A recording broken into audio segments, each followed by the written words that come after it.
Turma, para a gente fechar o conteúdo dessa nossa terceira unidade, terceira semana de aula, a gente vai falar um pouquinho sobre a fase de saneamento e organização do processo que está aí destacado no nosso modelo mental, e ela vai ser praticada de maneira apartada do julgamento antecipado do mérito, conforme eu encerrei o bloco anterior, por uma razão, uma circunstância bastante clara, quando a gente necessitar ingressar na fase instrutória, oportunizando as partes que produzam provas sobre os fatos controvertidos que vão ser delimitados nessa decisão. Então, quando o juiz ele inicia, primeiro, a redigir essa decisão, ele já tem em mente qual é o encaminhamento que ele vai fazer ao processo. Porque se ele entender que o processo está maduro para a decisão das questões de mérito, ele vai fazer isso, como eu falei, dentro de um contexto de um ato completo, que é uma sentença.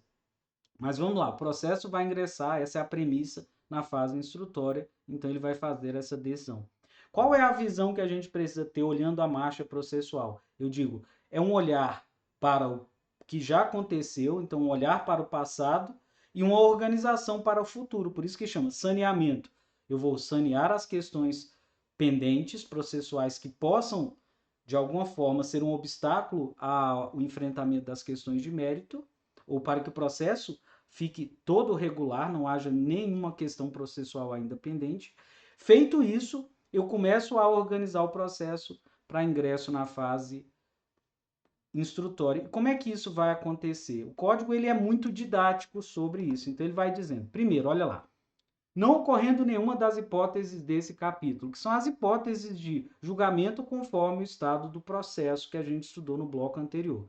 Deverá o juiz, em decisão de saneamento e organização do processo. Primeiro passo, então aqui é como se fosse o roteiro da decisão de saneamento. 1. Resolver as questões processuais pendentes, se houver. Com uma ressalva, se a resolução dessa questão processual levar à extinção do processo, ele não vai estar fazendo isso apartado em uma decisão interlocutória de saneamento e organização. Como a gente viu, ele vai fazer uma extinção do processo, julgando ele no estado em que se encontra.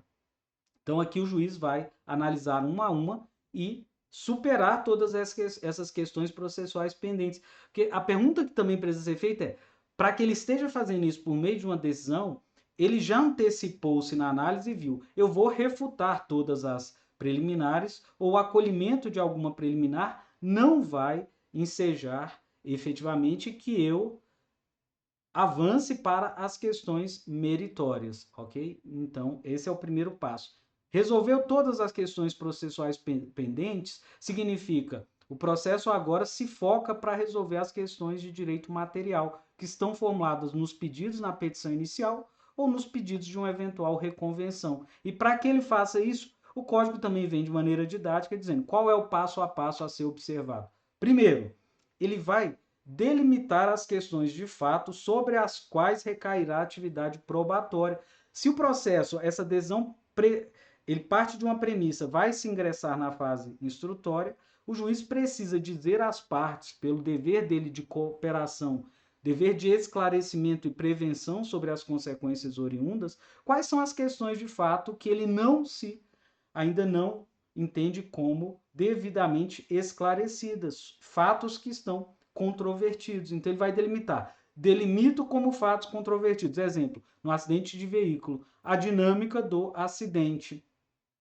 Se a parte arguiu um fato impeditivo modificativo, a existência de uma convenção sobre inovação. Então, ele vai colocar assim, quais são os elementos fáticos daquela relação processual que ele ainda reputa como não devidamente comprovado. E ele já vai indicar quais são os meios de prova que serão admitidos.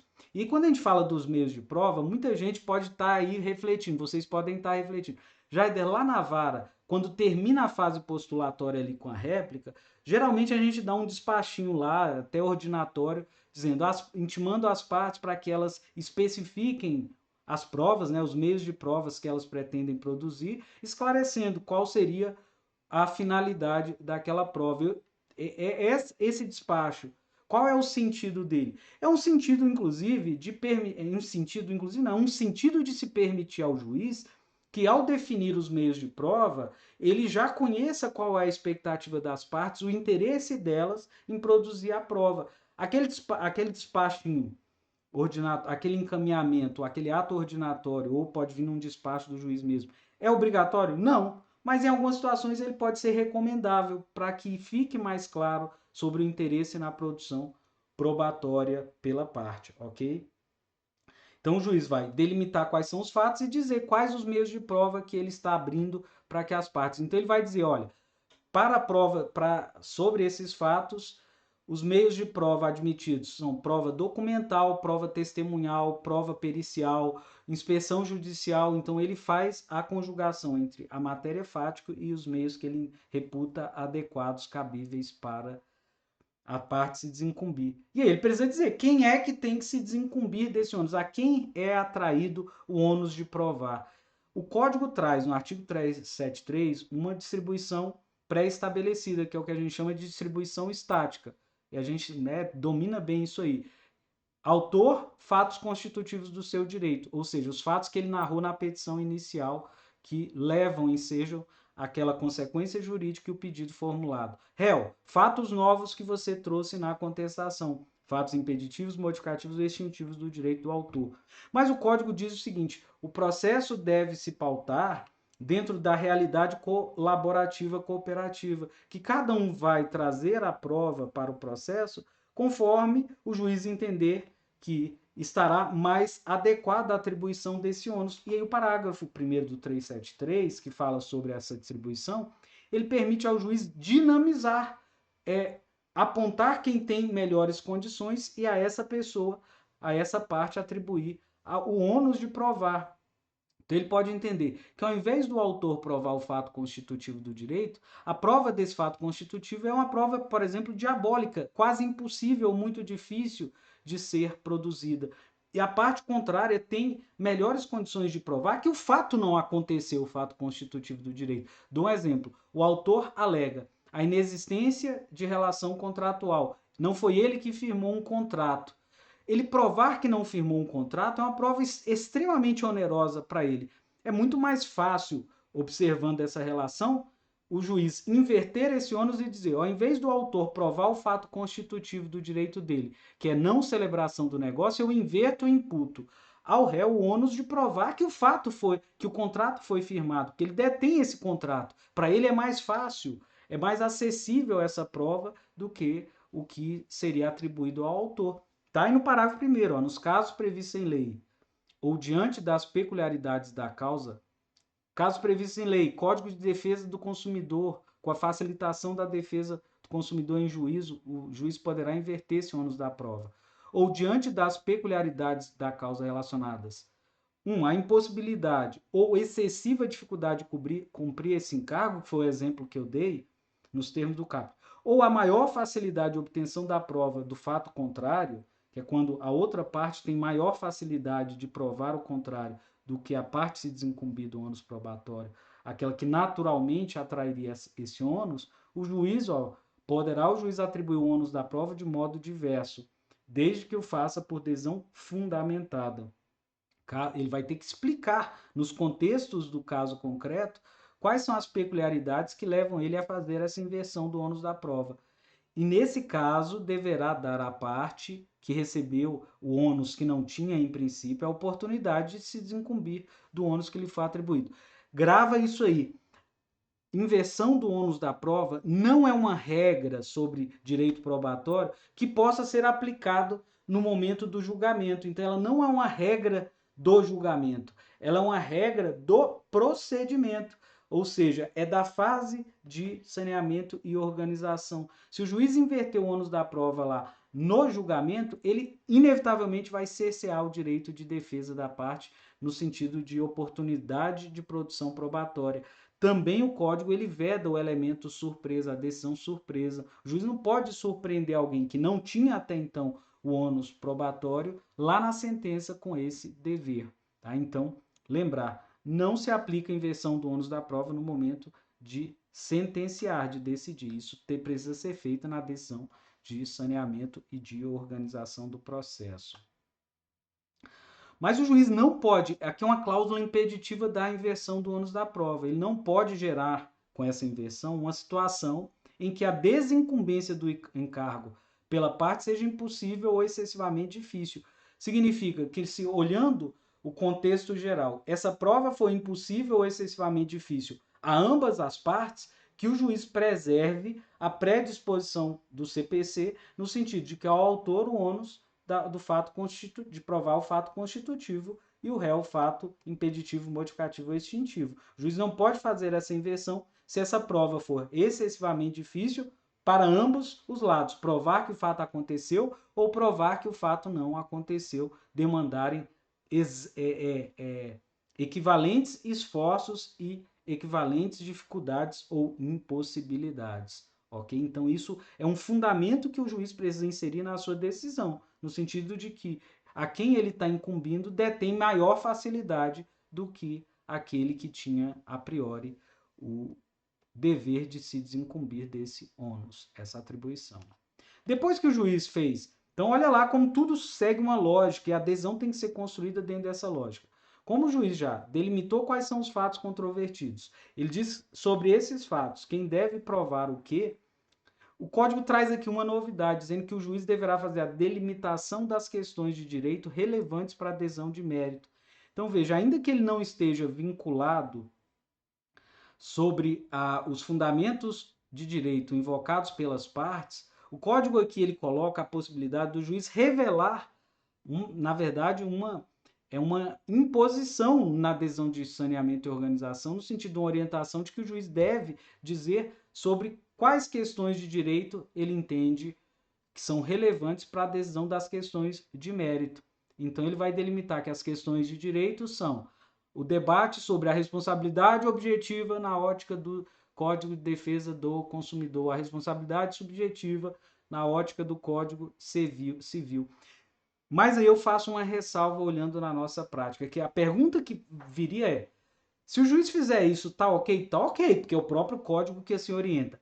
Jaider, qual a consequência jurídica dele não fazer essa delimitação? Porque eu não faço, eu, Jaider, não faço, e eu desconheço se algum colega tem se debruçado, porque isso quase nos exige uma invasão e uma antecipação sobre como nós iremos organizar a fundamentação jurídica para soluções de mérito. Então, é extremamente oneroso nessa fase a gente já fazer essa antecipação, porque muitas vezes essa reflexão não foi feita sequer de maneira aprofundada. Eu entendo que não há nenhum prejuízo, porque o juiz conhece o direito e a aplicação do direito não é uma surpresa para nenhuma das partes. Não é um elemento que na construção da decisão traria uma surpresa ou inovação às partes, tendo em vista que elas também presume-se que elas são conhecedoras do direito e elas tiveram ampla possibilidade de influenciar o juiz no momento em que elas apresentaram as suas postulações e defenderam a sua posição jurídica sobre a interpretação daqueles fatos. Então, não vejo como isso gerar nenhum tipo de nulidade nessa decisão. E aí o código diz, feito isso, se eu já sei quais são as questões de fato, quem tem o ônus de provar, se for o caso, o meio de prova for a produção de provas em audiência de instrução, que são a colheita da prova oral, que pode ser depoimento pessoal ou oitiva de testemunhas, o juiz vai designar, se for necessário, a audiência de instrução e julgamento. Eu acho que esse inciso 5 ele ficou deslocado, ele é desnecessário. Eu vou dizer por que eu entendo isso. Porque ao definir os meios de prova, a audiência de instrução e julgamento ela vai ser circunstancial, assim como vai ser circunstancial a prova pericial, a inspeção judicial, a prova documental complementar ou a prova oral. Então não havia necessidade. Mas é óbvio que o juiz, ao fazer tudo isso, ele precisa dar um impulso na marcha do processo. Então, se a prova for oral, ele já aproveita ali, já designa a audiência e vai abrir oportunidade às partes que apresentem o rol de testemunhas. Poderá ser um rol de até 10 testemunhas, sendo 3 no máximo para provar cada um dos fatos constitutivos do direito do autor ou os fatos impeditivos, modificativos ou extintivos alegados pelo réu, caso não tenha ocorrido a inversão aí do ônus da prova. Agora, sobre essa adesão, há duas formas que o juiz pode fazer. Primeiro, mediante uma adesão interlocutória em gabinete. Segundo, mediante fazer essa audiência em uma atividade cooperativa colaborativa com as partes em uma audiência. Então, para a primeira opção, que é a mais comum, que é fazer uma adesão interlocutória, haverá uma estabilização dessa adesão, porque após essa decisão não poderá mais haver modificação sobre as circunstâncias fáticas e jurídicas que serão o palco da decisão de mérito. Então, é o que a gente chama de estabilização do processo. Então, essa adesão gera a estabilização. E por isso o código estabelece a possibilidade, dentro do modelo cooperativo, em que todos têm um poder de influência e de participação, de que as partes peçam eventuais esclarecimentos ou ajustes nessa decisão. Por exemplo, um ajuste quanto aos meios de prova. O juiz só deferir um meio de prova e a parte quer um ajuste que ela quer se desincumbir do ônus probatório dela usando também algum outro meio de prova. A adesão não foi suficientemente clara sobre a atividade probatória ou sobre as soluções das questões processuais ou sobre o dono da prova. Elas podem pedir que o juiz faça um esclarecimento. E o juiz tem esse dever de esclarecimento, né? Pontuando para que a decisão fique clara e inequívoca, justamente por esse efeito final do parágrafo 1º, que é tornar estável a lide. A partir dali não tem ampliação no campo probatório e o juiz acompanhará na audiência de instrução a correlação com essa decisão, podendo limitar o âmbito de discussão na audiência àquilo que efetivamente foi delimitado como pontos fáticos controvertidos, evitando perguntas inoportunas que não tenham relação com essa efetiva delimitação. Então, essa é uma proteção também para o juiz na audiência de instrução e julgamento. Então, as partes vão ser intimadas à adesão e terão 5 dias para pedir esses esclarecimentos ou ajustes. Feito isso, ou se elas não pedem esses esclarecimentos e ajustes, a adesão está estável.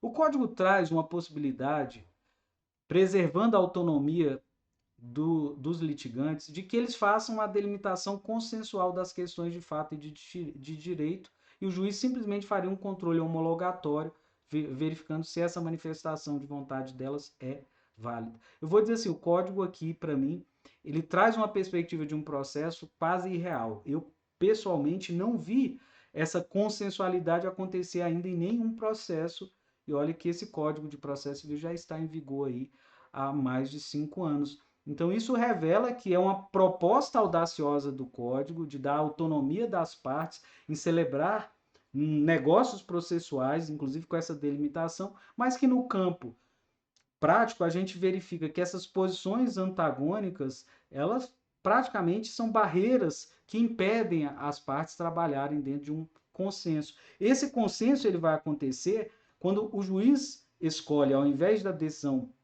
interlocutória, convocar as partes para fazer esse saneamento em cooperação em uma audiência destinada a essa finalidade, que é o que está previsto aí no parágrafo 3º, que ele orienta o juiz a utilizar desse mecanismo quando ele entender que há uma complexidade quanto à matéria de fato de direito, em que ele vai dialogar com as partes nessa audiência, buscando esclarecer as suas alegações, fixar de maneira cooperativa quais seriam os fatos que as partes efetivamente consideram incontroversos, quais são os fatos que elas entendem que são controvertidos.